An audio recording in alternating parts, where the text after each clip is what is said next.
नमस्कार. आत्मवंदन स्वातीताई. आराधना ध्यान समूहातील सर्व बंधू भगिनींना नमस्कार.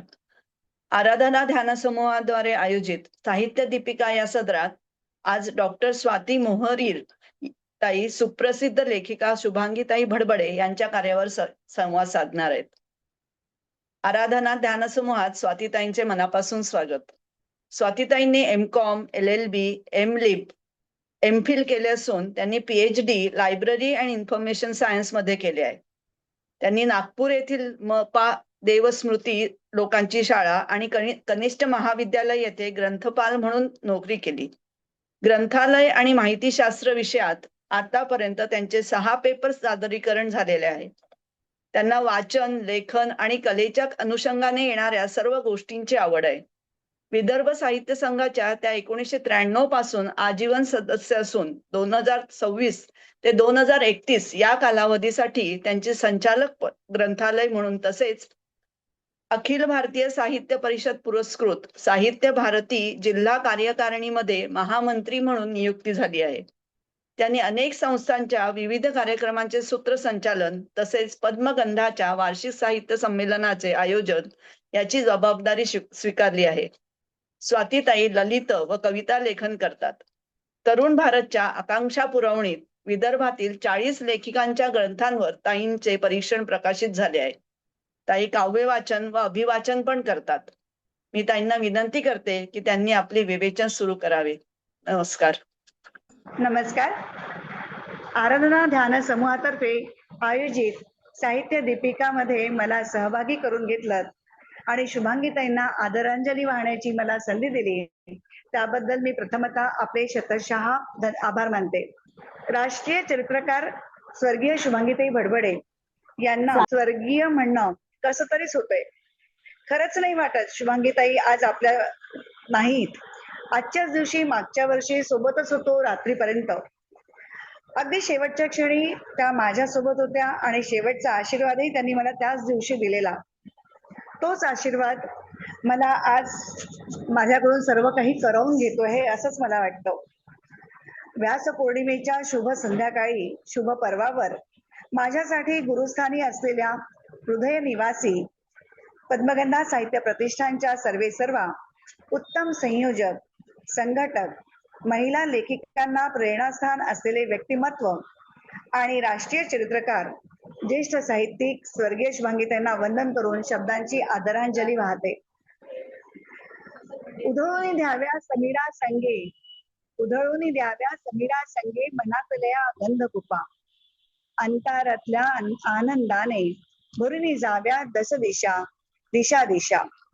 उधळून द्याव्या समीरा संगे मनातल्या या गंधकुप्या, अंतरातल्या आनंदाने भरून जाव्या दिशा दिशा. शांत निवांत एकांत मनी क्षणाक्षणांना जवळी घ्यावे, शांत निवांत एकांत मनी क्षणाक्षणांना जवळी घ्यावे. उषप्रभेची येता चाहुल शब्द लावण्य रूप ल्यावे, उषप्रभेची येता चाहुल शब्दांनी लावण्य रूप ल्यावे. अनाहत नाद निनादताना, अनाहत नाद निनादताना ऐद्वताचे मी गीत गावे. लेखनास या पूर्णत्व येता देहाचे अवघे झाड व्हावे, देहाचे अवघे झाड व्हावे. शुभांगीताईंची ही कविता. ही कविता मी त्यांच्या आषाढस्य प्रथम दिवशी या कार्यक्रमात त्यांच्याकडून ऐकलेली. खर तर त्यांचे कविता संग्रह फारसे प्रसिद्ध नाहीत, त्यांनी ते प्रसिद्ध केले पण नाहीत. पण त्यांनी ही जी कविता लिहिली ती त्यांची कवितांची उकल करून देताना मला असं जाणीवपूर्वक सांगावंसं वाटतं की शुभांगीताईंनी तसंच आयुष्य जगले. त्यांनी एक आपल्या देहाचं अवघं झाड करून त्या जगलेल्या आहेत. त्यांच्या ह्याच्यातून त्या कवितेची उकल करताना मी थोडासा प्रयत्न केलेला आहे. दिवस ही कविता जी आहे ती अनुभवायची असेल तर अंताकडून प्रारंभाकडे यावे. कधी कधी तर अंत्य शब्द आणि आद्य शब्द असाही प्रवास करावा. कवी कळायला, कविताशय गवसायला मदत होते. यावेळी वेगळीच अनुभूती आपल्याला मिळते. या कवितेत असलेला अद्वैतपणा आपल्याला जाणवायला लागतो. भारतीय संस्कृतीत मराठी संतांच्या अभंग संस्कारात अद्वैत आपल्याला नेहमीच साथ घालीत असतो. त्याचा नाद मात्र अनाहत आहे. जे निनाद ऐकू येतात तो साधकच अद्वैताचं गीत गाऊ शकतो. काय आहे अद्वैत? अध्यात्माच्या जाणीवेने विचार केला किंवा नाही केला तरी पण या शब्दातील शक्ती असीम आहे. त्याला स्पर्श होताच शुभांगीताईंच्या शब्दात किमया होते आणि म्हणूनच अद्वैताचे गीत गाताना त्या लेखनास पूर्णत्व मागतात. लेखनातील पूर्णत्व म्हणजे काय आणि कसे येते ते पूर्णत्व लेखनाला? काव्याला खूप अलंकाराने नटवून सुंदर शब्दांची आरास करून की मुद्दाम आशयाला ओढत आणून कसे यावे पूर्णत्व लेखनास? तर साहित्यिक आणि त्याची साहित्य कृती बिंब प्रतिबिंब असे हे अद्वैत असते, तेव्हाच कलेला पूर्णत्व येत असतं. जीवनात प्रामाणिकपणे मानुषतेशी तदाकार झालेला एखादा कलावंत अद्वैत साध्य करू शकतो. या काव्यात या लेखनास पूर्णत्व येणे म्हणजे देहाचे झाड होणे आहे. देहाचे अवघे झाड व्हावे हे पसायदान शुभांगीताईंनी मागितलेलं आहे. देहाचे झाड मानवता, सहृदयता, परोपकार यांचे स्थिर तरीही मूर्त रूपच. झाडाचे माणसावर अनंत उपकार आहेत. मुळापासून तर देठापर्यंत सारेच तो उधळून देतो. घेणे माहीतच नाही, देणेच ठाऊक. झाड बनणे सोपे आहे का? माऊली संतांना कल्पतरू का म्हणतात? हे संत पण हर एक साहित्यिकांमध्ये कसे काय उतरू शकते बरं? पण हा गुण आपल्यात येण्यासाठी देवाकडे साकडे घालणे महत्वाचेच आहे. झाड बनू पाहणे म्हणजे माणुसकीला कवळणे. यानंतर अद्वैत उठी येतं. अनाहताचा नाद ऐकू येतो. मनातल्या सुगंधित कुप्यावरी वाऱ्यासंगे गंध उधळून टाकतील. या गंधात साध आहे माणूसपणाचा, दहिवराचा, दुसऱ्यांना आनंदित करण्याचा. हे ज्याला जमतं तो स्वसुखाचा सारेच उत्सव साजरा करतात. पण दुसऱ्याला दुःखी करता आले, सुखी करता आले तर हा आनंद सर्व दिशांमध्ये पसरून जात असतो. अन्यथा एका फुटावर असलेल्या माणसाच्या हृदयापर्यंत पोहोचणंही शक्य नसतं. आणि शुभांगीताई मात्र प्रत्येकाच्या मनात हृदयस्थ करून राहिलेल्या आहेत. अतिशय प्रेमाने संवादाने त्या साधत राहिलेल्या आहेत. त्यांनी स्वतःशी केलेला संवाद आहे दुसऱ्या कडव्यामध्ये. त्या म्हणतात, स्वतःसाठी स्वतःकडे मागितले आहे. बरेचदा मन आणि मेंदूत यांच्यात द्वैत झालेले आहे. सारे शांत निवांत आहे, मनात कोलाहल नाही, सुंदर एकांत आहे. आणि अशा वेळी अनेक सुंदर गोष्टी जन्माला येतात. शास्त्रज्ञांचे शोध, विचारवंतांचे विचार, कलाकाराची कला इत्यादी या क्षण आणि क्षण नवीन रचनेत मग्न होत असतो, तदाकार पावतो. ही अवस्था नवनिर्मितीच्या चाहुलीची. काळोखातही सृजनाचे सुप्त आदेश मांडलेले असतात, दडलेले असतात.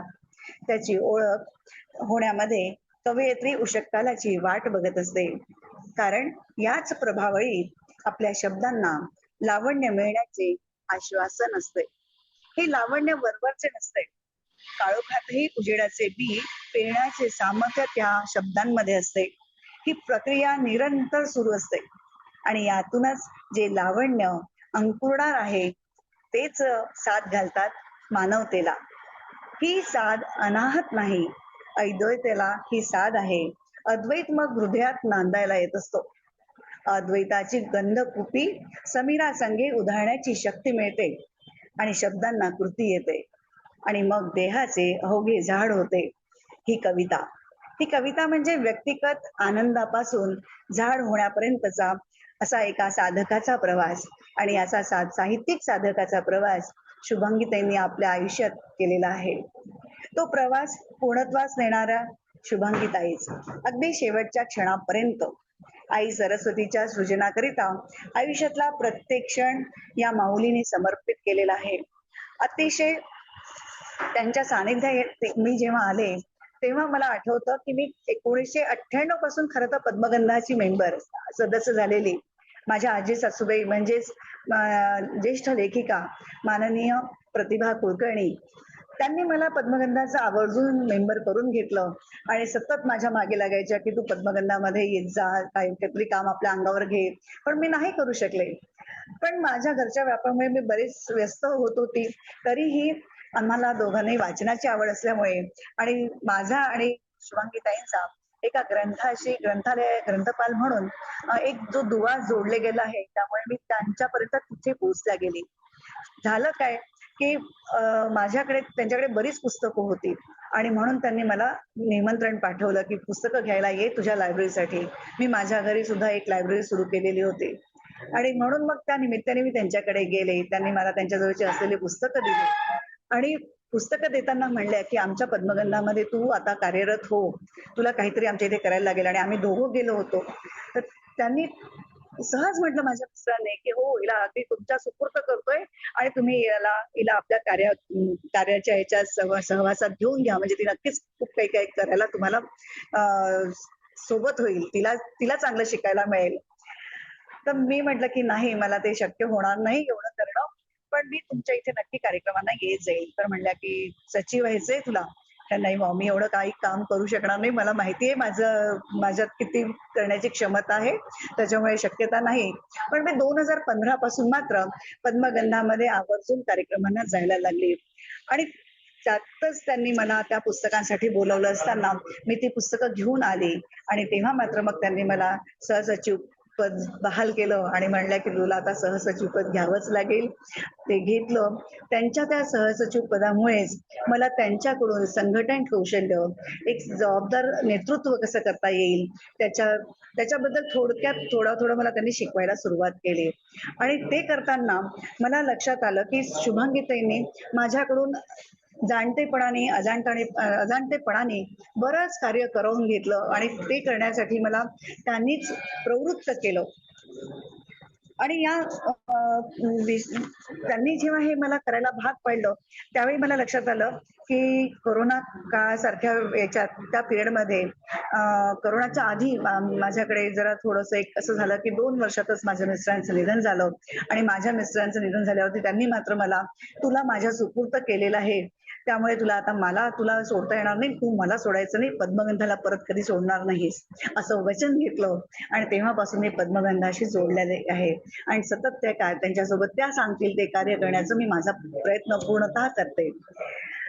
शुभांगीताईंनी सतत लिहितं राहणं कसं असतं आणि कसं लिहायचं, कसं बोलायचं, कसं राहायचं हे शिकवण्याचा मला पुरेपूर उपयोग करून दिलेला.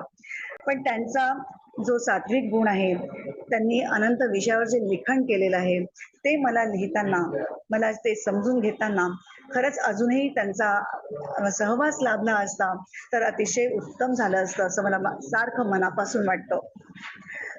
पण त्यांच्याबद्दल आता मी सांगू इच्छिते, की कादंबऱ्यामधून त्यांनी कथानक उभं करताना त्या कथानायकांच्या समग्र अभ्यास कसा करावा, त्या अभ्यासाकरता साधकाच्या भूमिकेत जाऊन लेखनात जिवंतपणा आणण्याकरता त्या ठिकाणी त्यांनी भेटी दिल्या.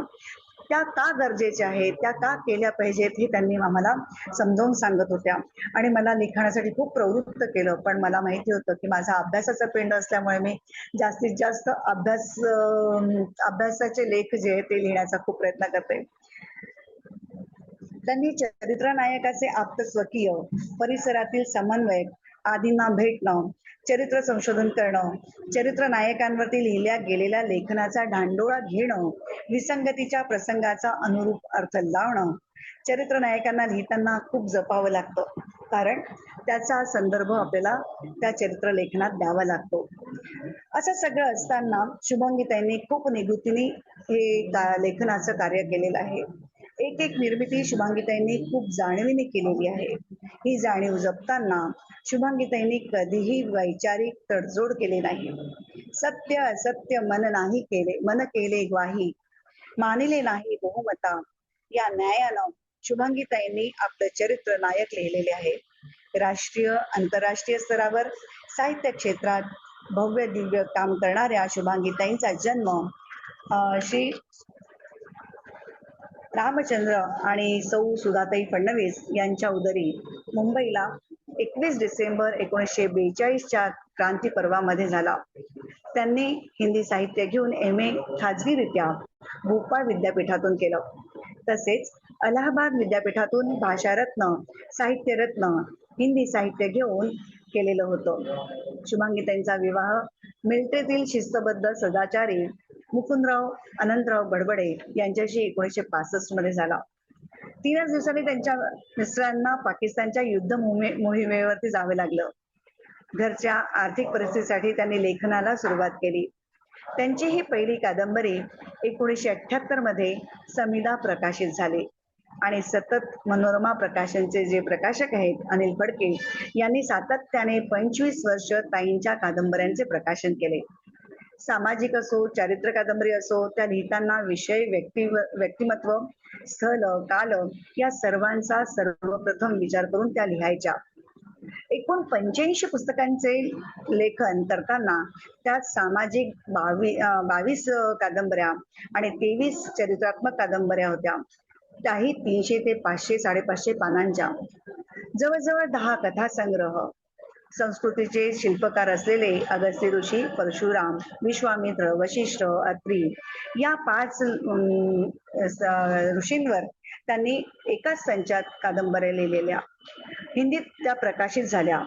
अक्षय चॅनेल कडून नेत्रहीन बालकांसाठी प्रसारित करण्यात आल्या. 10 पेक्षा अधिक पुस्तकं किशोर वाङ्मयाची, ललित लेख, प्रवास वर्णन असे विपुल साहित्य असून जवळजवळ सर्वच चरित्र कादंबऱ्या हिंदी, गुजराती, कन्नड, तेलुगू, तामिळ, बंगाली, ओडिया आणि इंग्रजी अशा विविध भाषांमधून अनुवाद झालेले आहेत. आता मृत्युंजयाचा अयोध्या या चरित्र कादंबरीचा हिंदी अनुवाद झालेला आहे. तर इंग्रजी अनुवाद वीर सावरकर आणि नोबेल पुरस्कार विजेते रवींद्रनाथ टागोर यांच्या जीवनावरच्या एकला चलोरेचा. इदम न मम हे कादंबरी तर द्वितीय सरसंघचालक श्री गोळवलकर गुरुजी यांच्यावरील युग प्रवर्तक रामचंद्र की सियावर रामचंद्र, जय गोमातेवर आधारित असलेली कामधेनू, भारत गौरव की गाथा, राष्ट्र चैतन्याचा शंखनाद, गुड बाय डॉक्टर या कादंबऱ्यांचे नाट्य रूपांतर झालेले आहेत आणि त्यांचे जवळजवळ 200च्या वरती प्रयोग गावांसह अंदमान ते लेह लडाख, त्याच्यानंतर दार्जिलिंग ते द्वारका, हिमाचल ते गोवा अर्थात संपूर्ण भारतभर, त्याच्यासोबतच अमेरिका, दुबई, मलेशिया, बाली येथेही झालेले आहेत. त्यांच्या नाटकांचा आस्वाद माजी राष्ट्रपती प्रतिभाताई पाटील, पंतप्रधान श्री नरेंद्र मोदी, माननीय अडवाणी, सरसंघचालक माननीय मोहनजी भागवत, माननीय सत्यमित्रानंद गिरी, केंद्रीय परिवहन मंत्री माननीय नितीनजी गडकरी, माननीय वसुंधरा राजे, माजी मुख्यमंत्री गोव्याचे कैलासवासी मनोहर पर्रीकर, उपमुख्यमंत्री देवेंद्र फडणवीस, डॉक्टर रमण सिंह, आमदार राम नाईक, माननीय अमित शहा, किती नावं घ्यावीत. सगळ्यांनी शुभांगीताईंच्या या नाटकांचा आस्वाद घेतलेला आहे. शुभांगीताईंच्या साहित्य वळणाने स्तंभ लेखन ते पुरवणी संपादन असा प्रवास करताना तरुण भारत, लोकमत सखी, जनवाद, दैनिक गावकरी, लाजरी, मैत्रीण असे दिवाळी अंक, गंमत जम्मत किशोर मासिक, जवळजवळ 14 वर्ष साहित्य त्यांनी सांभाळलेला आहे. बालविभाग, साहित्य संमेलनाचे पुरवणी अंक, वैदर्भीय सारस्वत, नागपूर पत्रिका या दैनिकात 18 वर्ष बालविभाग सांभाळण्याचं काम त्यांनी केलेलं आहे. वर्तमान कथांचा वेध घेताना 2000 ते 2012, वर्तमान कवितांचा वेध घेताना 2000 ते 2012 याचा वेध घेतलेला आहे. तर पद्मगंधाच्या 5 राज्यस्तरीय साहित्य संमेलनाच्या स्मरणिकांचं संपादन देखील त्यांनी केलेलं आहे. हे करतानाच त्यांनी पद्मगंधा साहित्य प्रतिष्ठान हे नागपूर शहरातील साहित्य क्षेत्रात नावाजलेली संस्था उभी केली. ही संस्था 1994 मध्ये काढली. काही संस्थापक अध्यक्ष आजपर्यंत संस्थापक अध्यक्ष म्हणून त्यांनी कार्य केलं आहे.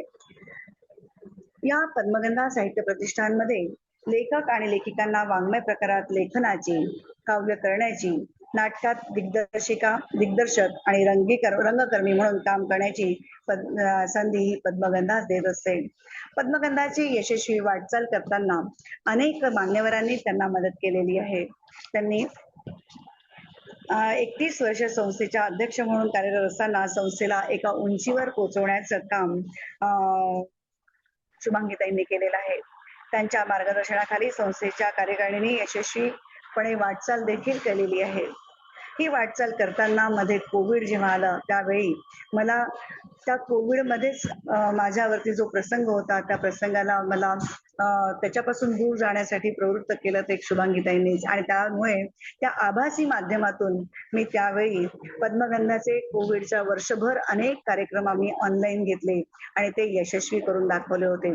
यशस्वी ऑनलाईन जे कार्यक्रम झाले त्यामध्ये पद्मगंधाने आभासी करताना गेल्या 25 वर्षापासून जे प्रसिद्ध होतं आषाढस्य प्रथम दिवसे या कार्यक्रमापासून आम्ही त्याला सुरुवात केली. ते वर्षभर सगळे ऑनलाईन कार्यक्रम आम्ही घेतलेले आहेत आणि या उपक्रमामध्ये आम्ही सुरुवात केली तर ती नलिनी बाळकृष्ण देव पुजारी यांच्या पुरस्कृत जीवन गौरव पुरस्कार.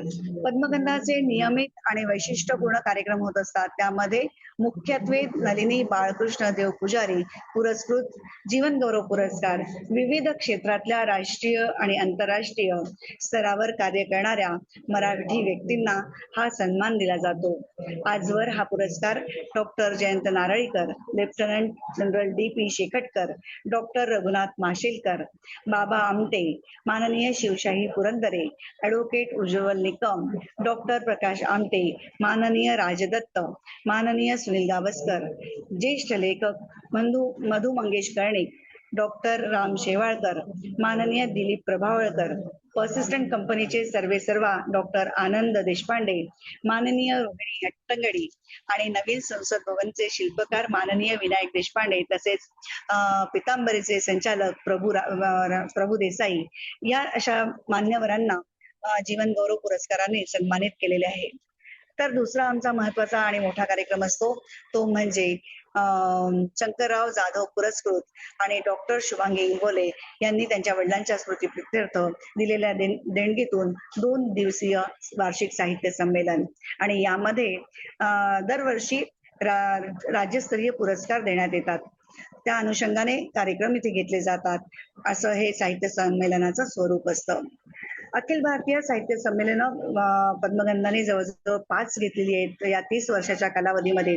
त्यामध्ये अखिल भारतीय साहित्य संमेलन सावनेरला घेतलेलं आहे. त्याचे प्रमुख अतिथी होते मुख्यमंत्री विलासराव देशमुख आणि महामहिम राष्ट्रपती माननीय प्रतिभाताई पाटील आणि त्याचे अध्यक्ष होते महाकवी सुधाकर गायधनी. प्रमुख दुसरं राज्यस्तरीय संमेलन घेतलं होतं नागपूरला.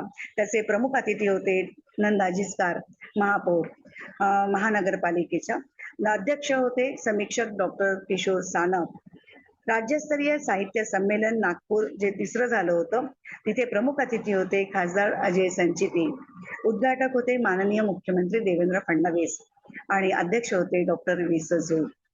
किशोरांनी किशोरांसाठी घेतलेलं साहित्य संमेलन या किशोरांचं जे साहित्य संमेलन झालं होतं ते आम्ही ऑनलाईन देखील घेतलं होतं आणि यामध्ये संपूर्णतः किशोरवयीन विद्यार्थ्यांचा सहभाग असतो.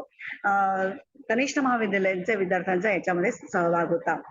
राज्यस्तरीय संमेलन घेतलं होतं तेव्हा प्रमुख अतिथी होते डॉक्टर माननीय विष्णू मनोहर सुप्रसिद्ध शेफ आणि उद्घाटक होते माननीय मुनगंटीवार सांस्कृतिक राज्यमंत्री आणि त्याचे अध्यक्ष होते समीक्षक आणि साहित्यिक ज्येष्ठ लेखिका डॉक्टर प्रभा आपटे. पुरेपूर नागपूर या कार्यक्रमात स्वतःबरोबरच नागपूरचं नाव मोठं करणाऱ्या विविध क्षेत्रातील मान्यवरांची मुलाखत यामध्ये घेतली जाते. हेमंत जकाते पुरस्कृत मातृदिन हा कार्यक्रम जलमाता, भूमाता, लोकमाता, राष्ट्रमाता अशा मातांच्या अनुषंगाने श्रावण अमावस्येला संगीत प्रदान करण्याचा कार्यक्रम केला जातो. तसंच महाकवी कालिदासांचा स्मृतिदिन म्हणून आषाढस्य प्रथम दिवसे हा कार्यक्रम नागपूर बाहेर घेऊन अनेक कवींचे कवी संमेलन आम्ही तिथे आयोजित केलेले आहेत. पद्मगंधाला इंडिया बुक ऑफ रेकॉर्डने सन्मानित करणारा 2 अंकी लेखिका नाट्य महोत्सव हा मोहना मार्डीकर, शंकरराव जाधव आणि रोहिणी फाटक यांनी पुरस्कृत केलेला असून हा 3 दिवसीय कार्यक्रम होत असतो. या नाट्य महोत्सवामध्ये लेखिकेच्या संहितेवर नाट्य महोत्सव आधारित असतो. महाराष्ट्रात किंवा संपूर्ण भारतात एकमेव अशी ही संस्था आहे की जिने गेली 25 वर्ष सातत्याने हा उपक्रम केला आणि यातूनच 2 अंकी नाट्य लेखिका तयार झालेल्या आहेत. तर 70 लोकांची नाटकं, लेखिकांची नाटकं इथे सादर झाली आहेत आणि या 25 वर्षाच्या डाटावरच पद्मगंधाला सर्वप्रथम इंडिया बुक ऑफ रेकॉर्डने सन्मानित केलेला आहे. नंतर होतोय श्री मुकुंद बडबडे स्मृती पुरस्कृत या वाटेवर या वळणावर. हा कार्यक्रम नेहमीच्याच चाकोरीबद्ध आयुष्यापेक्षा वेगळी वाट निवडणाऱ्या, वेगवेगळ्या क्षेत्रात काम करणाऱ्या अनेक व्यक्तींच्या अनुभवावरती आधारित घेतला जातो. तर साहित्याचा सर्वांगीण विकास करण्यासाठी वसंतोत्सव साजरा केला जातो. ज्येष्ठ नाट्यकर्मी, नाट्यलेखिका माननीय प्रतिभा कुलकर्णी यांच्या स्मृतीप्रित्यर्थ एक पात्री स्पर्धा घेतली जाते ती यावर्षीपासून. भारताच्या अमृत महोत्सवाच्या निमित्ताने स्वातंत्र्य संग्रामातील सौदामिनी यांचा एक पात्री प्रयोग सादर करण्यात आला. त्यामध्ये पद्मगंधाने 25 सशस्त्र क्रांतिकारी महिलांवर, 25 लेखिकांनी लिहून 25 कलाकारांनी 3 दिवस एक पात्री प्रयोग करून आपली राष्ट्रीय भूमिका बजावलेली आणि याच कार्यक्रमाला एशिया बुक ऑफ रेकॉर्डने सन्मानित केले. 2 रेकॉर्डने सन्मानित असलेल्या पद्मगंधाला जागतिक स्तरावर पोहोचवण्यासाठी शुभांगीताईंचं स्वप्न मात्र अधुरं राहिलेलं होतं आणि ते मात्र आम्ही आता निश्चितच पूर्ण करणार आहोत. आम्हाला खात्री आहे, नव्हे तशी आम्ही सुरुवात देखील केली आहे. येत्या 19, 20, 21 डिसेंबरला आम्ही महायज्ञ लोकसंस्कृतीचा, त्यामध्ये भारतातील 28 राज्यांची लोकसंस्कृती, लोकनृत्य, लोकसंगीत आणि लोकनाट्याचे एकाच रंगमंचावर जागतिक विक्रमासाठी भव्य आयोजन केलेलं आहे आणि तो आमचा प्रवास सुरू आहे, तो आमचा ध्यास आहे आणि प्रयास देखील आहे. शुभांगीताई ही माणूस या नात्याने माऊली आपण विचारायला गेलं तर फार असं अलौकिक असं व्यक्तिमत्व होतं त्यांचं. साहित्यातील मंडळ, साहित्यातील संघ, साहित्य परिषदा आदी म्हणजे स्वनामधान्यांची मक्तेदारी. असे असताना तिथे नवोदितांना थारा नसतो हे ओळखून नवोदितांना त्यांनी पद्मगंधा प्रतिष्ठानच्या माध्यमातून संधीचे द्वार खुले करून दिलेले. या प्रतिष्ठानच्या साठीच्या ज्या प्रसव कळ्या सुरू केल्या त्यावेळी वेळ, श्रम आणि पदरचा पैसा खर्च करून देखील त्यांनी ही चळवळ रुजवली, फुलवली आणि फळावरती आणली. आज अनेक नवोदित या वेलीची फळं चाखत आहेत. एक खरं की शुभांगीताई म्हणतात, आपले ध्येय निश्चित असेल तर मार्ग सापडतो आणि सापडत जातो देखील आणि परमेश्वरही सहाय्यभूत होत जातो. ताईंचे लेखन अत्यंत कसदार, अभ्यासपूर्ण, ओघवत्या प्रियवंदा आणि चैत्र शैली असतात त्यांचे लेखन. त्यांच्या प्रत्येक पुस्तकाला रसिक वाचक लाभलेला असून त्यांना भरभरून प्रतिसाद मिळालेला आहे. ताईंना यश, कीर्ती, पैसा लेखन कलेतून मिळालेले असले तरी खरे समाधान प्राप्त झाले ते चरित्रात्मक कादंबरीनेच. खरा आयुष्याचा मार्ग त्यांना त्यातूनच गवसला. ज्यांनी सतत ताईंचे पुस्तक प्रकाशित केले ते मनोरमाचे माननीय श्री फडके यांनी परमपूज्य रामकृष्ण परमहंस यांच्यावर त्यांच्याकडून कादंबरी लिहून घेतली. त्या कादंबरीला माननीय श्री वि. कुलते यांची प्रस्तावना लाभली होती. माननीय ताईंनी आचार्य विनोबाजी भावे यांच्यावर देखील कादंबरी लिहिली. ती अशीच लिहून घेतल्या गेली. त्यावेळी त्या पवनार आश्रमात 8 दिवस जाऊन राहिल्या होत्या. त्यावेळी आचार्य विनोबाजीने मौनव्रत धारण केलेले होते, पण त्यांचे राहणे, उठणे, बसणे, त्यांची दिनचर्या, त्यांचे व्यक्तिमत्व माननीय ताईंना जवळून बघता आले आणि त्यामुळे त्या उत्कृष्ट लेखन करू शकल्या होत्या. खरंच शुभांगीताईंच्या या ज्या सृजन साहित्य सरस्वतीचा जसा सन्मान करायला हवा होता तसा मराठी सारस्वताला मात्र करता आलेला नाही. हे दुर्दैवच आहे. साहित्य क्षेत्रात नेहमीच बोललं जातं की या क्षेत्रात प्रगती करायची असेल आणि गंडा बांधला पाहिजे तर संधा घेता आली पाहिजे. हे गंडा बंधन म्हणजे काय, संधा घ्यायची म्हणजे काय, हे काय करायचं असतं हे दुर्दैवानं आजपर्यंत कोणीही स्पष्ट करू शकलं नाही. मात्र अशी काही व्यवस्था आहे, ही कुजबूज मात्र ऐकायला मिळत होती. पण शुभांगीताईंचा गुणवत्ता हाच त्यांच्या वागण्या बोलण्यातला, जगण्यातला, लिहिण्यातला निकष होता. हेच त्यांचं सामर्थ्य होतं, हीच त्यांची शक्तिस्थानं होती. त्यांच्या शब्दांना लावण्याचं एक सौंदर्य होतं. अतिशय निर्विवाद असं सुंदर होतं. नुकताच आषाढ लागलेला आहे, अशा वेळी त्यांच्या शब्द सौंदर्याच्या मधला एक छोटासा पॅरेग्राफ एक आपल्या समोर वाचून दाखवते. कालिदासाचा आहे, कवी कालिदास यांच्या कादंबरीतला आहे. कविराज, आज वय ऐकलं तुमच्यावर झालेल्या स्तुती वर्षावात तुम्ही चिंब चिंब होत आलात, परंतु आज कृष्ण मेघ बरसले नसताना देखील आपण कुणाच्या प्रीती वर्षावात असे चिंब होऊन आलात? कालिदास मनापासून हसले. कवी कालिदास, एक प्रश्न आहे. इतके सुंदर, इतके सुदृढ असून, सर्व शास्त्र पारंगत असूनही विवाह का केला नाही? आमचा विवाह झाला आहे. खरंच? सत्य सांगतो आम्ही एकनिष्ठ आहोत आमच्या शब्दांशी.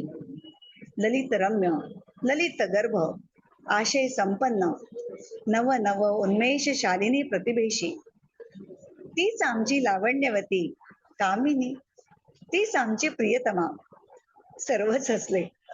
सत्यच सांगतो महाशय, कविता कामिनी आमचा आनंद, आमची ऊर्जा, आमची प्रसन्नता.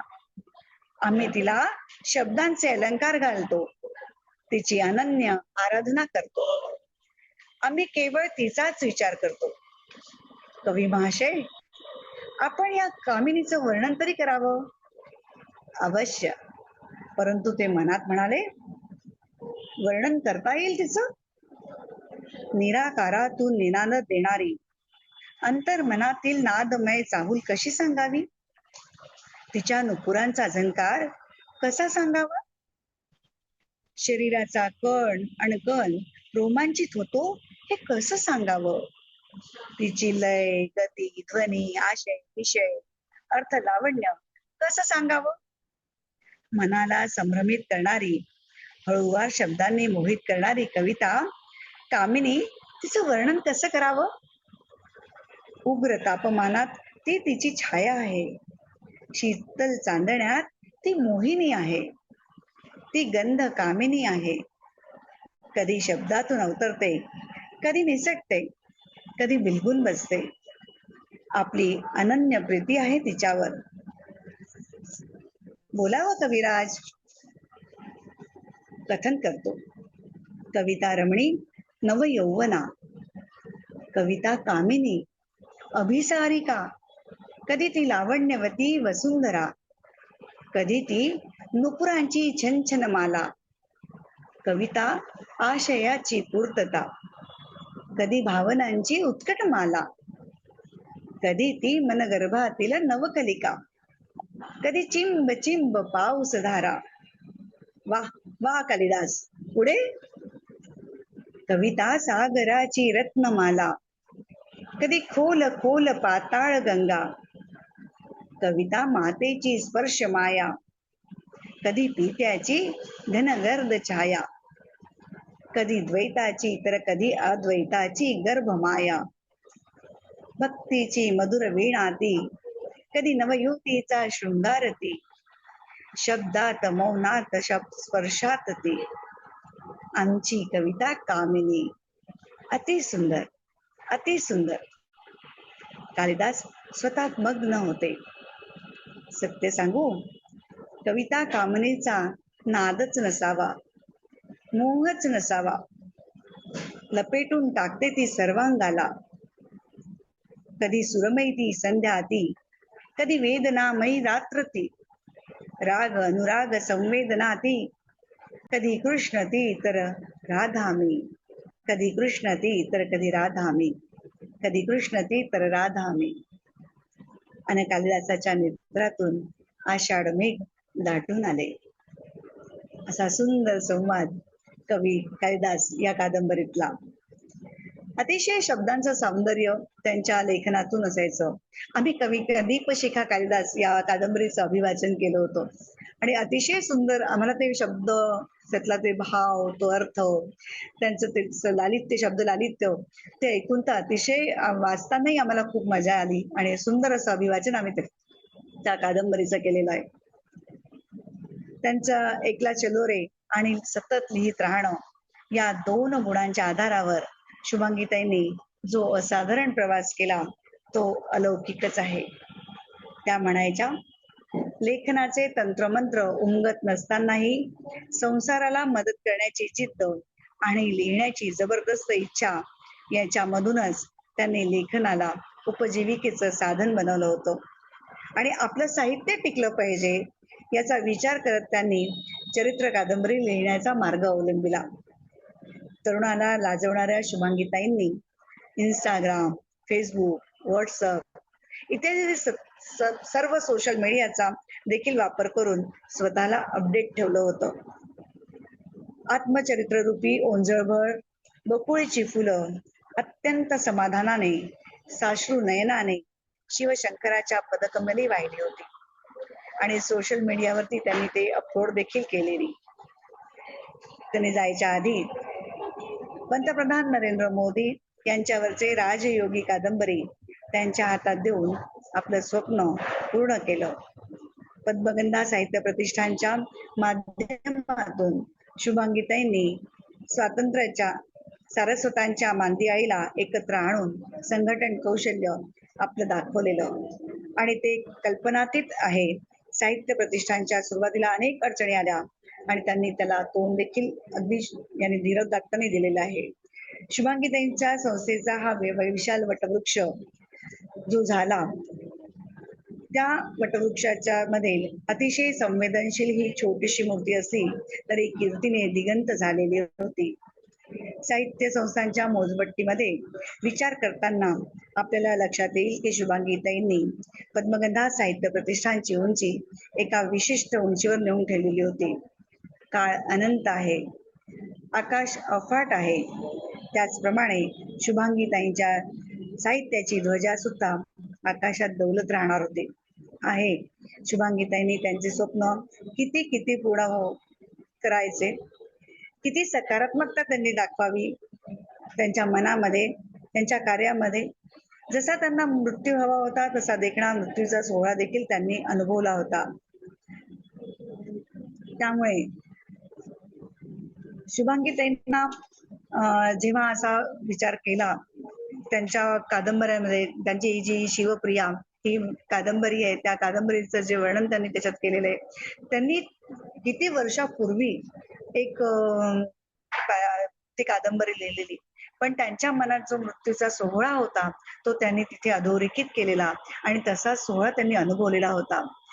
खरं म्हणजे शुभांगीताईंच्या बद्दल म्हणायचं झालं तर शुभांगीताईंनी आपल्या कर्तृत्वाने सगळ्या पद्मगंधाच्या सगळ्या कार्यकारिणीतील सदस्यांना, सगळ्या पद्मगंधातील सदस्यांना एकजूट बांधून ठेवण्याचा खूप प्रयत्न केला.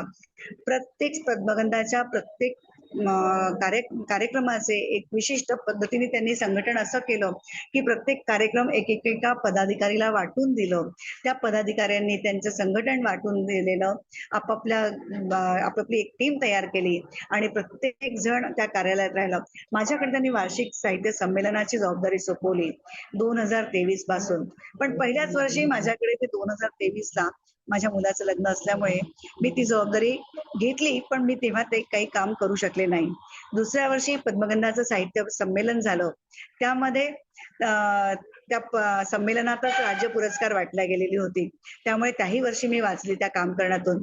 पण मागच्या मार्चमध्ये जेव्हा पद्मगंधा साहित्य प्रतिष्ठानचा राज्यस्तरीय पुरस्कार सोहळा होता, त्यावेळी त्यांनी मला माझी अतिशय कसून परीक्षा घेतली आणि त्या सोहळ्याच्या वेळी त्यांनी मला अनेक कार्यक्रम, एकूण जवळजवळ एका दिवसात मला 5 सत्र कसे करता येईल त्याची ती माझ्यावरती जबाबदारी टाकली. ती माझ्याकडून करवून घेतली आणि मी त्याला लायक आहे का, मी ते काम करू शकते का, प्रत्येक कार्यक्रमाचं तयारी करताना कुठून कुठपर्यंत जायचं, कसं नाही, याची सखोल अशी चौकशी म्हणा, त्यांची दूरदृष्टी म्हणा, अतिशय व्यापक होती. त्यांनी ते कसून चौकशी करून त्या डोळ्यात तेल घालून प्रत्येक कामावरती लक्ष ठेवून त्या आमच्याकडून ते काम करवून घेत असत आणि त्या वर्षी मी तो कार्यक्रम अतिशय सुंदर असा झाला. त्यांनी मला रात्री फोन करून सांगितलं की कार्यक्रम अतिशय उत्तम झाला, पण तुला तुझी परीक्षा मी घेतली, छान झाला कार्यक्रम, पण तुला नक्की पुढे तुला तुझे प्रयत्न असेच चालू ठेव, तू पुढे जाशील. असा त्यांचा तो आशीर्वाद मला त्या दिवशी त्यांनी दिला आणि मग लक्षात आलं की नाही, आपण हे काम पुढे करू शकतो. आणि मुख्य म्हणजे आपल्या सोबत ज्या काम करणाऱ्या सहकारी असतात त्यांना घेऊन चालणं अतिशय महत्वाचं असतं. आणि अशी प्रत्येक कार्यक्रमाची आमच्या इथे पद्मगंधामध्ये शुभांगीताईंनी अशी छान टीम तयार केली. त्यामुळेच हे कार्यक्रम आम्ही नियमितपणे आणि त्या नसताना देखील त्यांच्याच ऊर्जेने हे आम्ही कार्यक्रम करत असतो. आणि ही कार्यक्रमाची सूत्र पुढेही अशीच चालू राहतील हे तर मला निश्चितच याबद्दल खात्री नाही. कारण प्रभाताई देऊसकर या आता आमच्या अध्यक्ष आहेत. त्यानंतर संगीता वाईकर ही आमच्या पद्मगंधा साहित्य प्रतिष्ठानची सचिव आहे. त्यानंतर कोषाध्यक्ष वर्षा देशपांडे ही देखील हिरिरीने भाग घेऊन उत्तमरित्या कोष सांभाळते आहे.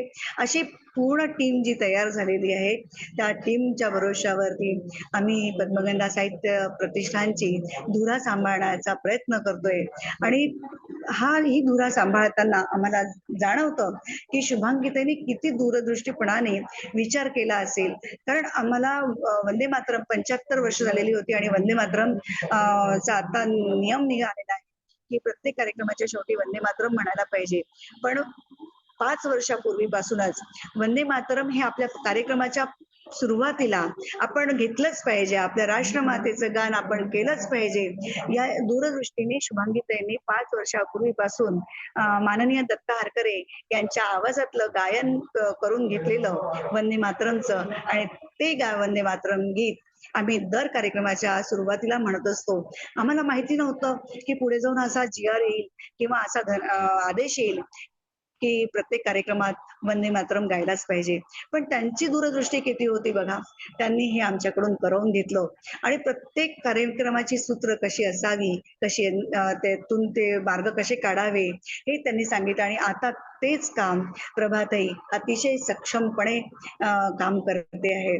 आणि म्हणून आम्हाला असं अजूनही असं जाणवतं की शुभांगीताई आमच्यामध्येच वावरतात, त्या आमच्या सोबतच आहेत. नव्हे त्या आम्हाला आमच्याकडून ते प्रत्येक काम करवून घेतात आहे. त्यामुळेच आम्ही त्यांचं स्वप्न पूर्ण करण्याच्या मागे लागलो आहे. येत्या 19-20 डिसेंबरला हा कार्यक्रम नक्की आपण बघा, या, त्याच्यात सहभागी व्हा. आम्हाला आनंदच आहे. आमचा हा जागतिक विक्रम नोंदवला जावा, त्या शुभांगीताईंचं हे स्वप्न पूर्ण व्हावं हीच आमची सदिच्छा आहे. पण जाता जाता शेवटी मी त्यांच्या शिवप्रिया कादंबरीतला त्यांचा एक पॅरेग्राफ आपल्या समोर सादर करते आहे.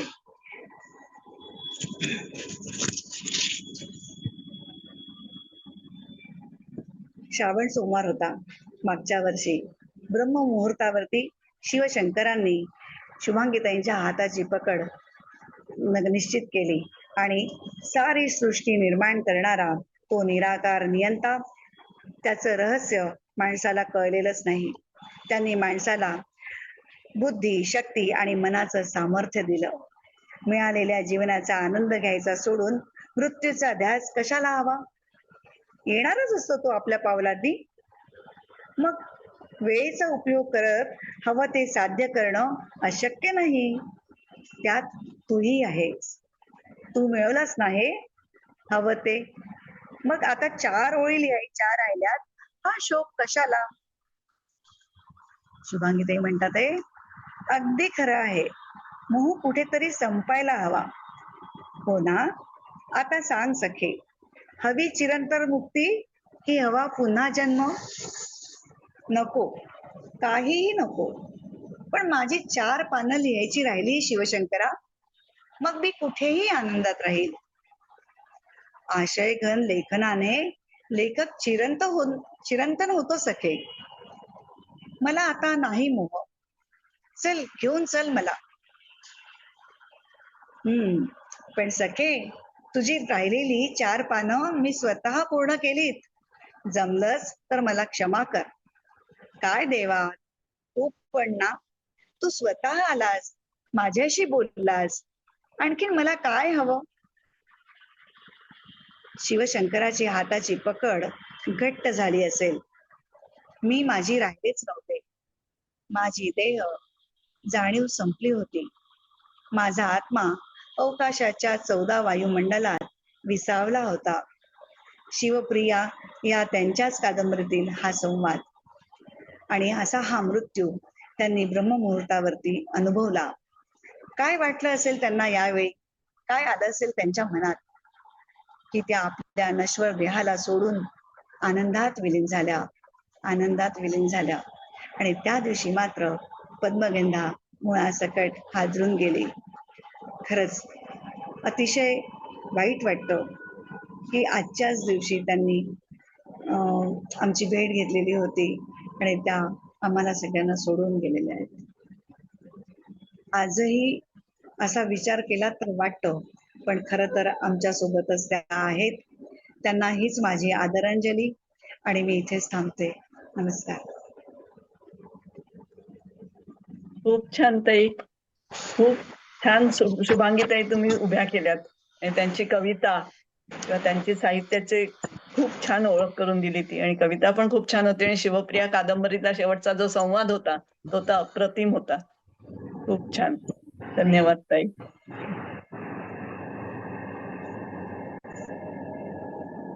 नमस्कार ताई, अप्रतिम सुंदर बोललात, अतिशय अभ्यासपूर्ण, ललित आणि ज्या पद्धतीने आपण शुभांगीताईंना त्याच्याबद्दल संवाद साधत होता की ते एकदा त्यांच्या आठवणी येत होत्या, सगळेजण भावुक होत होते. ताई स्वामी विवेकानंदांवर बोलल्या होत्या आणि मला म्हणाल्या की शंकराचार्यांना तू तर बोलायचंय ग, आपण काही दिवसातच ठेवू. आणि 4 दिवसातच ताईंची पावलं काळाच्या पडद्याआड निघून गेली, ती कायमचीच. खूप सगळ्या आठवणी गोळा झाल्या आणि मलाही आठवत होतं की चंद्रपूरला जेव्हा मी पहिल्यांदा ताईंना भेटले आणि ताई म्हणाले मी शुभांगी भडभडे, तेव्हा त्यांचा हात मी चुंबून घेतला. अगदी म्हटलं या हाताने किती सुंदर लिखाण केलंय, लहानपणापासून मी तुम्हाला वाचते. मला देवाला जसं आपण शोधतो ना तसं मी तुम्हाला शोधत होते हो. आज तुम्ही मला भेटलात, माझं आयुष्य सार्थक झालं आणि ती भेट मी कधीच विसरणार नाही. नाही. असं या क्षणी मला बोलताना फार अवघड जातंय. खूप मोठी मोठी माणसं आज आपल्याला ऐकायला आली आहेत. भारतीताई आले आहेत, विजयाताई आले आहेत. मला थोडेसे एक क्षमा करा. आपण जस स्मिताताई आले आहेत, स्मिताताई भडभडे, त्याच्यानंतर शुभांगीताई गान आले आहेत, संगीताताई वाईकर आल्या. सगळ्यांचं आधी हृदयापासून स्वागत. आपल्याला जर ताईशी संवाद साधायचा असेल तर आपली खिडकी जरूर उघडा. मला आठवतं त्यांनी मला मुलाखत घ्यायला पण खूप शिकवलं. मी त्यांचीच मुलाखत पहिली घेतलेली आहे आणि आमचा दिवाळी अंकामध्ये ती आलेली प्रिया कलिका बापट यांच्या ह्याच्यात, की तू हे करू शकते ते खूप अगदी इतक्या आठवणी आहे की कोणकोणत्या सांगाव्या, कोणत्या ठेवाव्या. नमस्कार ताई, श्वेता पाटील बोलते. नमस्कार सर्वांना. ताई, आपण जे शुभांगी ताईंचं वर्णन केलं, त्या शब्द सुमनांनी त्यांना आदरांजली वाहिली, खूपच सुंदर वाटलं. आणि शेवटी खूप वाईट वाटलं की त्या आपल्यात नाहीयेत, पण तुम्ही म्हणताय की नाही त्या आहेत. आहेत आहेत येस. करून घेतात. आम्ही त्यांना गेल्या या समजतच नाहीये, ते आमच्यातच आहे. अगदी अगदी पण त्यांना पुन्हा ऐकायचं होतं आम्हाला, ते राहून गेलं. ते आहेच. त्यांच्याकडून शिकायला खूप होतं. आम्हालाही त्या अजूनही हव्याच होत्या आणि अजिबात वाटलं नव्हतं आदल्या दिवशी रात्री आम्ही सोबत होतो, पण दुसऱ्या दिवशी असा निरोप येईल अजिबात नाही वाटलं.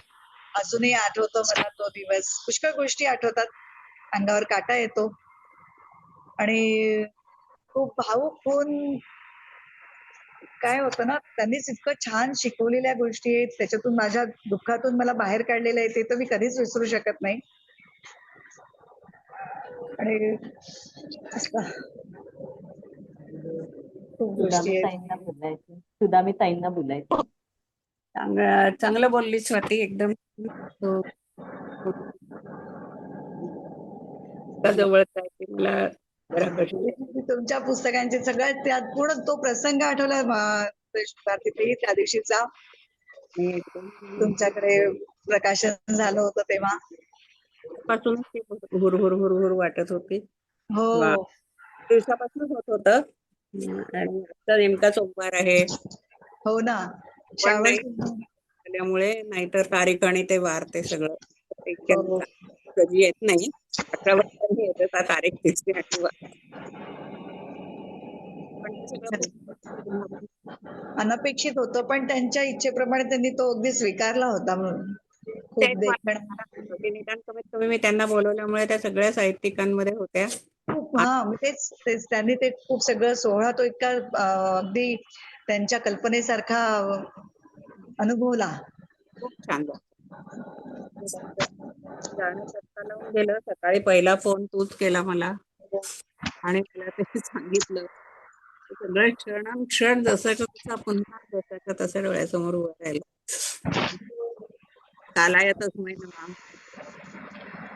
आणि म्हणतो मुख्य म्हणजे त्या तारीफ कौतुक खूप करायचे, छोट्या छोट्या गोष्टींची त्या शाबासकी देऊन प्रोत्साहन देण्याची त्यांची जी कला आहे ना, ती अतिशय सुंदर होती. म्हणजे माझी उशिरा ओळख झाली होती त्यांच्याशी. म्हणजे मी लहानपणापासून शुभांगीताईंचं खूप आकर्षण होतं.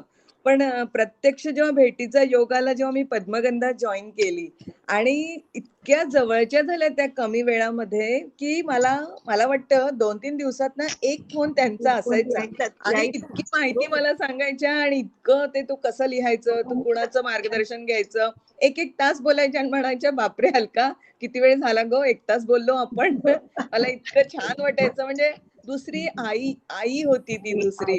एवढं सुंदर म्हणजे मला तर आठवलं की डोळ्यात पाणी येतं. काय म्हणजे असं वाटतं की आता इतक्या घटना सुंदर सुंदर घडल्याय, कुठे पुरस्कार मिळालाय. एकदा मी परिसंवादात फक्त बोलली.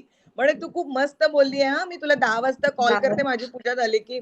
आणि त्यांनी बरोबर मला 10 वाजता कॉल केला, मेसेज पाठवून ठेवला, मी ऐकलंय तुझं बोलणं. आणि मग डिस्कशन, मग आपण आता असं करू, मला पण लिहायचंय, तुझे पॉइंट्स दे बरं. इतकं छान वाटायचं ना, म्हणजे खरंच. आणि असं वाटतं की आत्ता असत्या तर किती छान, किती आणखीन आम्हाला किती प्रोत्साहन आणि मार्गदर्शन मिळालं असतं त्यांचं. खरंच ज्यांच्यामध्ये खूप वाईट. है ना, त्यांचे सगळ्यात हो, गुण शोधायच्या त्या आणि बरोबर त्यांना त्या मार्गदर्शन पण तुम्ही करा तुम्ही कसं करायचं ते शोधा. तुम्हाला आलं पाहिजे, मग माझ्या नंतर कसं कराल तुम्ही, असं वगैरे पण म्हणायच्या त्या. पण त्यांचं ते एक होतं की प्रत्येक छोट्या छोट्या गोष्टींसाठी फोन करून शाबासकी देणं. त्याच्यामुळे फार कौतुक म्हणजे आपल्याला प्रोत्साहन मिळायचं आणि खूपच चालना मिळायची लिहायला वगैरे असं. म्हणजे खूप छान. खूप आठवणी आहेत ग. आज म्हणजे मला हो, खूप आहेत. आज खूप एकदा छान बोलले. आणि पुन्हा आपला थोडासा टेक्निकल प्रॉब्लेमही आला. आणि त्या गेल्या म्हणून किती आश्चर्य वाटलं की रात्री सगळ्यांना भेटल्या, त्या कार्यक्रमात होत्या भारतीताईंच्या आणि अचानक म्हणजे विजयाताईंबरोबर गाडीमधनं गेलेल्या. आणि बापरे, कुठे अगदी या लोकांना काय वाटलं असेल. आणि तू पण होती तेव्हा तिथे. म्हणजे बापरे, सकाळी जेव्हा हो ना, म्हणजे अजूनही असं वाटतच नाही शुभांगी ते गेल्या आहेत. नाही, त्या आहेतच आहेतच आपल्यामध्ये, आहेतच त्या. आपण ते समजायचं आणि त्यांनी जे सांगितलंय त्याच्यावरती आपलं मार्गक्रमण करत राहायचं. आपण आपली पॉझिटिव्हिटी ठेवत राहायची. त्यांनी सांगितलेलं मला म्हणायचं, कसं मी डिस्कशन केलं, मला म्हणे तू एखादं लिही. मला त्यांनी म्हटलं होतं, एक कॅरेक्टरही दिलं होतं की तू असं कराल का, याच्यावर कादंबरी लिही. म्हटलं बापरे, तुमच्यासारखं लिहिता येणार? अगं मी सांगते ना म्हणे, तुला तू लिही, तुला लिहिता येईल. इतकं छान, म्हणजे इतकं ते हे करायचे ना की आपल्याला आपोआप आतून असं उफाळून यायचं. नाही आपण लिहू, शुभांगीताई म्हणतात ते म्हणजे आपल्याला लिहिता येईल.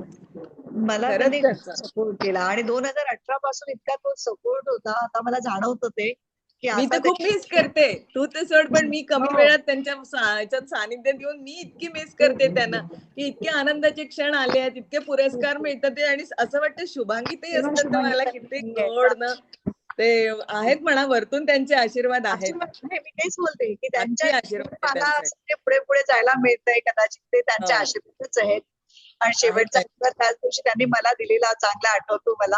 हो, तू नमस्कार केलास नाही मला. मार्गदर्शन नेहमीच असतं. विजयाताई, भारतीताई यांच्यामुळे मला थोडासा ते एक अजून उत्साह येतो की नाही, त्यांच्यानंतर आपल्याला या आहेत आणि त्या वरतून तर बघतातच आहेत. आपल्यावरती आशीर्वाद नक्कीच बघतात ते. अगदी. बळ देतात ते. आणि मला असं नाही म्हटलं, मी पटकन नाही म्हणूच नाही शकले. नाही, मी बोलेल, मला काही हरकत नाही. पहिल्याच नाही, तू दिवशी छान बोलली. सगळ्या बाजूनी आढावा घेतलास तू. काही सुटलं नाहीये. खूप छान आणि बोललीस. सगळं सांगायचं थोडंसं आणि वाटतं. त्यांचा शेवटचा प्रवास माझ्यासोबतचा, शेवटचा हो मेसेज ना. मला. तुम्ही म्हणाले त्या दिवशी माझ्या बरोबरच कार मध्ये होत्या आणि पोचली का हो म्हणूनही हो विचारलेलं. हो पोहोचल्या का आता सुखरूप त्यांचं विजयाताई शेवटचा मेसेज खूप मन रात्री होतं. 11 वाजताचा रात्री 11 वाजताचा. विजयाताई तुमच्यामध्ये पण खूप मन होतं बरं त्यांचं. हो. ते काही असो मन मात्र तुमच्यामध्ये होतं यात शंकाच विजयाताई पण तेवढ्याच कॅलिबरच्या आहेत, भारतीताई नाही आहेत. नाही. त्यांचे पण छान लेखन आहेत आपल्याला. माझा लेखनाचा प्रांत नाहीये तरी त्या मला खूप प्रोत्साहन द्यायच्या की नाही तू लिही, नाही तू लिही, म्हणून मी ते पुस्तकांचं परीक्षण वगैरे केलं. पण ठीक आहे, त्यांचं आणि माझं त्या राष्ट्रीय वाचनालयात लायब्ररीचं त्यांनी काम केलेलं, त्याच्यामुळे माझा तो दुवा खूप जोडला गेला त्यांच्याशी.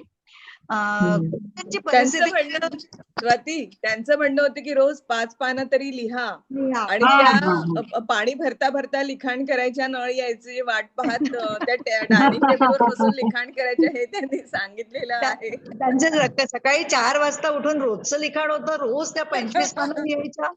रोज 25 पानं म्हणजे काय, इथे एक ओळ लिहिता लिहिता मला मुश्किल होत जातंय. 5-5 पानं. 25 पानं, बापरे खूपच. खूप लक्षात सहवास लाभला त्यांचा. हा म्हणजे पद्मगंधाच्या सुरुवातीपासून आम्ही सोबत होतो. 17 हो, वर्षाचा ते वर्धापन दिन केला. हो. चालायचं.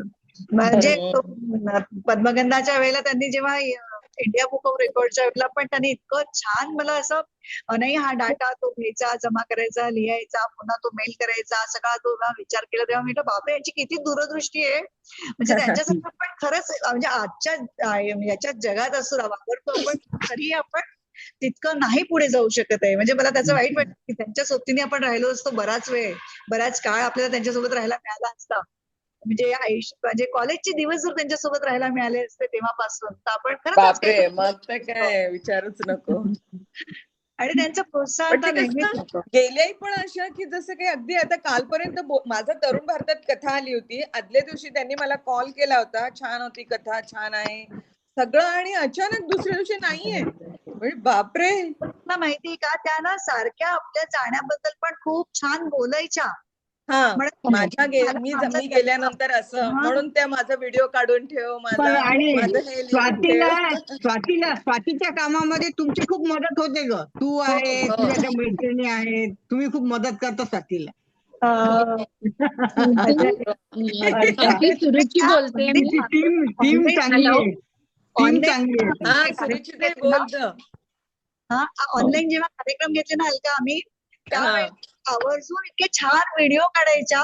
मला त्यांचं तेव्हा कौतुक 2018 मध्ये तेव्हा पूर्ण अपडेट होत्या त्या. मला आठवतं मला प्रस्तावना दिली तेव्हा त्यांनी ऑनलाईन, म्हणजे मी हे हार्ड कॉपी नव्हती दिली, त्यांनी मी अशाच व्हॉट्सअपवर त्यांना कथा पाठवल्या PDF, त्यांनी त्या वाचून मला शुभेच्छा पत्र लिहून दिलं. काय म्हणावं, वय वर्ष 83, म्हणजे किती आपल्यापेक्षा काही पटीने पुढे होते. मी तेच बघितलं. आपण ऑनलाईन आता एवढ्या आता विजयाताई वगैरे सतत सगळेजणी करतात, पण मला आज इतके प्रॉब्लेम आला इथे. मी इथे लायब्ररीत बसलेली, शेवटी माझा टॅब राहिला, माझा फोन पण राहिला, आणि शेवटी त्या तिच्या फोनवरती मी मोना पोपलेच्या फोनवरती शेवटी ऑनलाईन आले. म्हणजे सुरुचिताई बोलतेय, तिला बोलायचंय. अच्छा, छान ऐकते मी. मला अगं त्यांनी मृत्यूच्या 1-2 दिवस आधी मृत्यूवरची कविता टाकली होती, आठवते व्हॉट्सअपवर. हो, शंकरावरची. म्हणून तर म्हणतात ना त्यांनी मृत्यूचा अगदीच म्हणजे आणि मला त्या म्हणायच्या की म्हणे अगं तू काउन्सिलर आहे, तू मनाचं जाणते, तू मला सांग, मला नेहमी एकसारखं स्वप्न पडतं, एकच स्वप्न पडतं की तो येतोय आणि मला म्हणतोय की चल आता, आणि मी म्हणते थांब मला अजून राहिलाय, आणि हे एकच स्वप्न कितीदा पडावं माहिती नाही म्हणे. मला कधी कधी वाटतं की मला काहीतरी होईल आणि मी चालली जाईल. आणि म्हणजे आणि त्यांचं मला वाटतं तसंच झालं. काही काही लक्षात त्यांनी दोनदा टाकली आहे ग्रुपवर, दोनदा टाकली ती कविता ग्रुपवर त्यांनी. आधीची आहे, पण ती नेमकी तेव्हा त्यांनी टाकली, म्हणजे जायच्या आधी. हा, जो संवाद आहे ना तो शिवप्रिया कादंबरीतला आहे. म्हणजे तो विचार कादंबरी किती आधी लिहिलेली ती, पण ती त्यांच्या म्हणजे पूर्ण आत्म्यात आणि हृदयात बसलेली असेल पूर्ण ती, की तो तसाच घडावा. तसाच, हो ना. किती छान. म्हणजे मला तर तो देखणा सोहळाच वाटला होता त्याच्यावरती मी लिहिलं. पण आणि म्हणजे त्या ज्या लिहायच्या ना 4 वाजता उठून ज्या लिहायच्या हो, हो. त्यात खोडाखाड नाही की नाही पुन्हा आपण हे बरोबर लिहिलंय की एका याच्यामध्ये सुंदर अक्षरात बिना खोडता त्या 20 पानं लिहायच्या. म्हणजे हो. काय म्हणावं, नाही पण सरस्वतीच. सरस्वती आणि ते खरंच आहे. कसं लिहायच्या ते पण सांगितलंय. काही टेबलवर वगैरे वही नाही, हातात अशी नाही. वही घेऊन त्या अशा लिहायच्या. हो ते हो म्हणजे हो किती ना वेगळंच होतं सगळं. दाखवलं त्यांनी सगळं, कुठे बसते हो. काय, त्यांची ती छोटीशी खोली हो. वगैरे पुस्तकं. त्यांनी मला खूप छान. पुस्तकं दिली त्यांच्या जवळची. तेव्हापासून माझा त्यांच्याशी ग्रंथालयाच्यामुळे ते नाही, तू अगं ग्रंथपाल असेल, तू लिहित नसशील पण तू लिहू शकते. हा एक जो दृष्टिकोन तो त्यांनी मला जो दिला ना, खरंच मी सांगते तेव्हापासून मी थोडंफार लिहिते, म्हणजे जे काही लिहिते ते. नाही तर मला अभ्यासाचं सिनॉप्सिस लिहायला, म्हणजे हे लिहायला, आपले मोठे मोठे लेख लिहायला, पेपर्स लिहायला आवडतात. पण मी हे लेखन, ललित लेखन म्हणा, मुलाखती घेणं म्हणा, हे त्यांच्यामुळेच करू शकले. आणि त्या हो. आधी स्मिताताई आपल्या खानजोडे ज्यांचं आहे त्याच्याकडे पुस्तकाचं प्रकाशन झालं होतं. त्यावेळी त्यांच्याकडे दिवसभर मी तिथे बसले होते, घरी पूर्ण दिवसभर त्यांची मुलाखतीसाठी थांबलेली आहे. त्यांनी इतकी सुंदर मुलाखत दिली होती. पूर्ण मुलाखत नाही म्हणे, तो आता मुलाखती घ्यायला सुरुवात कर. मी म्हटलं नाही, मला एवढं काही जमत नाही. पण त्यांचा उत्साह खूप दांडगा. त्यांनी मला ते घ्यायला शिकवलं, कसे विचारायचे, प्रश्न कसे काढायचे, कोणत्या वेळेला थांबायचं, कुठे कसा प्रश्न काढून उत्तर शोधायचं. खूप खूप शिकवलं त्यांनी. आणि म्हणून मला असं छान वाटलं की आज मला त्यांच्यासाठी शब्दांची आदरांजली द्यायला मिळते. तर नाही कसं म्हणावं, आपल्याला तयारी करायला वेळ तर काही नव्हती, पण तरी ठीक आहे. ऋताताई पण अशाच सगळ्यांना बरोबर ओळखून हेरून बरोबर त्यात येतात, आणि हे त्यांच्यामुळे पॉसिबल झालं की आपण आज इतकं भरभरून बोलतो आहे.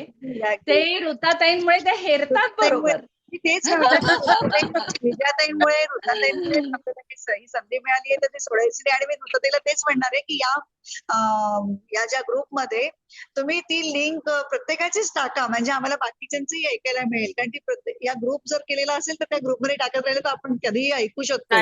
लिंक ही एकच असते, आपली कायम लिंक एकच असते. आपण कधीही येऊ शकता. आणि अच्छा. दुसरी जी आहे, विजयाताई आहेत. विजयाताई ही अशी माऊली आहे ना की हो. सगळ्यांना जोडतात त्या, अगदी, अगदी. सगळ्यांची नंबर्स मध्ये त्याही पाठवतात. पण त्या आपल्या शुभांगीताईंचाच रूप आहे. त्यांचं पण हो, हो. वागणं, काही बोलणं, वादच सोबत नाही. प्रोत्साहन देणं तसंच आहे. अगदी खरंच आहे. त्याच्यानंतर भारतीताईंकडून मला खूप भारतीताई पण शिकायला आहेत. मिळतं. हो. त्यांचं अफाट लेखन, आणि लेखन त्यांचा अभ्यासपूर्ण असतं. शुभांगीताई म्हणायच्या नेहमी की भारतीताई लिहितात त्या अभ्यासपूर्ण लिहितात. मी लिहिते ते कल्पना विस्ताराने लिहिते. त्याच्यामुळे माझ्याशी त्यांच्याशी तुलना करू नका, नेहमी म्हणायच्या बरं त्या की कादंबऱ्या लिहितात ना, चरित्रात्मक कादंबऱ्या, त्या त्यांच्या कल्पनातीत असायच्या. शुभांगीताईंच्या शब्दाचं सौंदर्य वेगळं राहायचं त्यांचं. पण भारतीताईंच्या ज्या कादंबऱ्यातले चरित्र लेखनाच्या ज्या आहेत ना, त्या अतिशय अभ्यासपूर्ण, अगदी नियमाला बसवून, त्याला बेस असतो आणि संदर्भ असतात मुख्य त्याच्यात. त्याच्यामुळे ते चरित्र लेखन जे आहे ते एकदम वेगळं, आणि यांचं चरित्र लेखन अगदी वेगळं. त्याच्यामुळे त्या अगदी सरेंडर करायच्या भारतीताईंना. म्हणजे मी आता त्यांच्या आहेतच इथे, त्यांच्या समोरच सांगते की त्यावेळेस अगं तुझ्यासारखं मी लेखन नाहीच करू शकत, मी माझा कल्पना विस्तार असतो. अगदी इतकं म्हणजे समर्पण लेखनासाठी तर असतं. पण त्या आपण सांगायचं की माझा कल्पनाचा आहे, माझा लेखनाचा प्रांत वेगळा, तुझ्या लेखनाचा प्रांत वेगळा, असं फारसं कोणी सांगायला बघत नाही. आपल्यामधला भेद ऍक्सेप्ट नाही करत कोणी ऍक्सेप्ट असं. नाही करत. आणि त्या करायच्या. मला त्याच्याबद्दल तर म्हणजे खूप त्याच खूप जास्त कौतुक की इतक्या मोठ्या असून इतक्या सगळ्यांना लहान, काही लेखन न करणाऱ्या माझ्यासारखीला त्यांनी मला खूप घडवलंय. त्याच्याबद्दल तर मी इथे उपस्थित असलेल्या भारतीताई, विजयाताई आणि आता आपल्या शुभांगीताई पण उपस्थित आहे असं समजून या तिघी जणी अशा लेखिका आहेत की आपण काही चुकमुक त्यांच्यापाशी जाऊन बोललो तरी त्या आपल्याला इतकं छान समजावून सांगतील आता हक्कानी. म्हणजे असं वाटतं यांच्याकडे बघून सगळ्यांचं. त्यांच्याकडून आपण ते पण शिकता येईल. आणि खरंच आता असं औपचारिक बोलणं जास्त छान वाटतं मला. आम्ही लिहिलं, ते वाचलं, ठीक आहे सगळं. पण या गप्पांमधूनच आपल्याला खूप काही शिकायला मिळत असतो. नक्कीच आज मला बकुळीची फुलं मधून बकुळीची फुलं मधून सगळंच त्यांनी आपल्याला सांगितलंच आहे, कसं लिखाण करायच्या, काय करायच्या.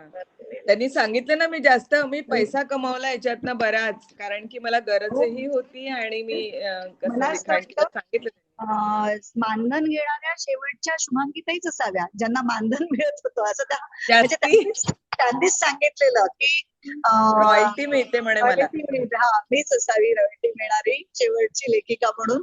आता तर शक्य नाहीये म्हणजे असं त्या म्हणजे त्या राहिल्या शेवटच्या लेखिका असं असावं कदाचित, माहिती नाही.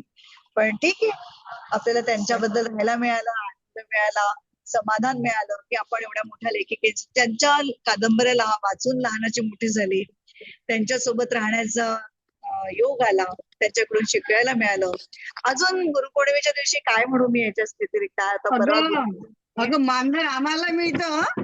हो हो मानधन आम्हाला मिळतं. अगदी अगदी.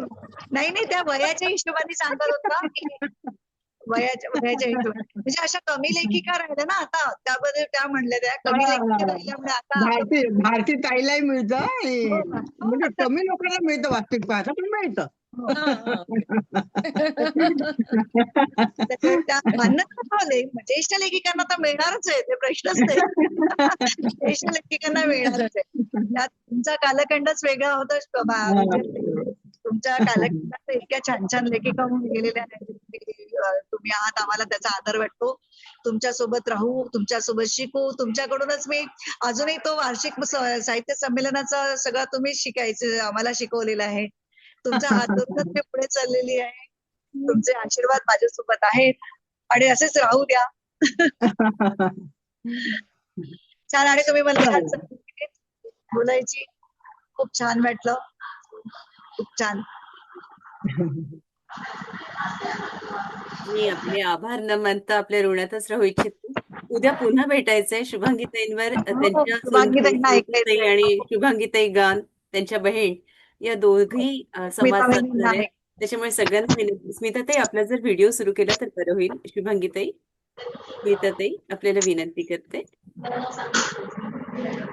तर आपण जरूर यावं ही अगदी नम्र विनंती करते आणि आपली सगळ्यांची रजा घेते. खूप खूप खूप खूप धन्यवाद. धन्यवाद वृताताई. नाही, धन्यवाद आपण म्हणूच नाही या. चालेल चालेल. भेटूया. नमस्कार.